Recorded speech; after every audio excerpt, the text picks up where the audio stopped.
Hello everyone, PC amateur guy back for another video.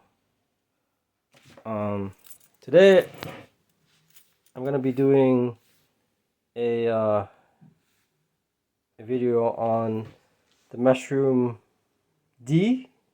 D as in dog, not the S version. And I'm gonna try to make a powerful PC. This might have to part two in this because I'm gonna get a powerful graphics card and put it in. But I'm gonna use my smaller ITX PC with flex power supply. I'm gonna migrate that over to the Meshroom D, and I took this out of my other computer and replaced it with a 650, so I could, which has a 1070 in there, and replaced, so I can take out this Asus 850, which has a external digital watts supply. Tells you how many watts you're using, so it's pretty cool. It's only actually 14 inches long. So this is a fairly compact ATX power supply. The Thor version. This is probably my favorite power supply. It's a Platinum Watts 850. I bought it many years ago, just thinking one day I might do a powerful build. So here it is. So I'm gonna be right back. I'm gonna open up this box here and gonna get started. Be right back. Okay, so I'm back. Just took it out of the box.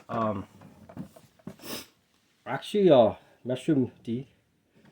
I prefer this over the Meshroom S and the Sunny Side Up version 1, only because the faceplate is back here, so you don't have to use any riser cables, which I find riser cables can be a big pain in the ass. And the ports are in the back here, right? So you can just put it in. This case can also fit a micro ATX case, micro ATX motherboard, which is like super, right? Some people say it's like the NR200. It does look a little bit like an NR200, but for it to fit, micro ATX motherboard in here, that's pretty sick. And then there's two USB. Looks like A here on the front, and then a USB-C. So anyways, it's subjective. Let me just zoom out a little bit, but I like it. And I'm gonna start taking out the parts on my old PC, and I'm gonna transfer over to this. So I'll be right back. Alright, so I have it opened up. When I'm ever building, I like to actually just take everything apart, and this is kind of give you 360 access here. As you can see, yeah,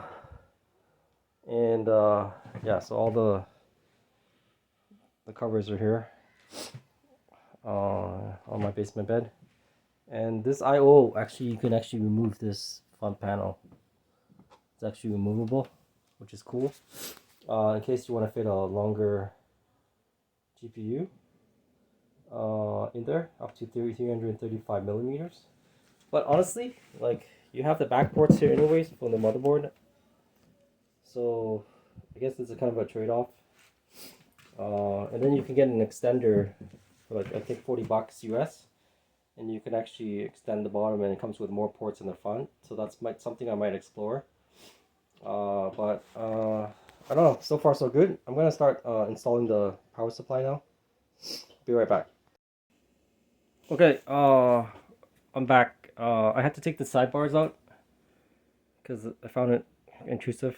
Try to put this big ATX power supply. Actually, I said it was like 14 centimeters in the beginning, Actually, it's actually 16 centimeters lengthwise. So it's not a really huge ATX power supply, but it's not 14 centimeters. It's 16 centimeters. So I want to clarify that. And in case LexisNexis comes after me, hey, no, I'm just kidding. About accuracy, coming from the PC amateur guy, hence the name. But then I was gonna fit the power supply here, and then I found like it's actually really tight. And in this case, as I'm building into it more and more, I'm actually beginning to like it even more because it's so small. Like this, it's so tight, right? So I'm actually gonna go ahead and move this front panel AIO because it comes with the connections here: USB-C, USB 3.0. Like I said, I can use the back motherboard, but I can always add this back after. So I'm just gonna take this off to see, just to make it very easy to build. And all you really need, it only actually comes with a power supply connection to the motherboard. I don't know if you can see that. Let's see if I can zoom out a little bit. Oh, that's bad. So this is the cable for it. So that just plugs into the to the front I/O on the motherboard, and I'm already using NVMe. Like as you know from my other videos, I'm a fan of NVMe because there's no other additional cables. And on my power supply, I took out the SATA cable connections because I'm not going to be using that. I'm not going to be using any additional SSD 2.5 or 3.5 because I like simple, and it's more efficient that way. So that being said, once I take out this I/O, I'm gonna actually just put in the motherboard. I have my motherboard from that mini PCI already taken out. Everything's already like set up already. And in fact, let me show you the, oh my god, I should show you the NVMe in the back there. So there's NVMe in the back of the motherboard. It's a team group. It goes up to 7,500 megabytes read and write speed. So it's a really good one. You can get it on Amazon.ca for $100. It's 1 terabyte. It's really good.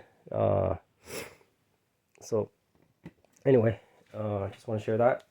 So I'm actually going to install the motherboard first, this one here, and then I'm going to install the power supply, and then I'm going to plug everything in, and it should work, and I should be done. Basically, the PC should turn on just fine. So I'll be right back. So there's my motherboard. Again, this is the ASRock X570, and the faceplate is already like built in to the motherboard, attached to the motherboard, so it fits very nicely. And I'm just now gonna go put in the power supply. Be right back.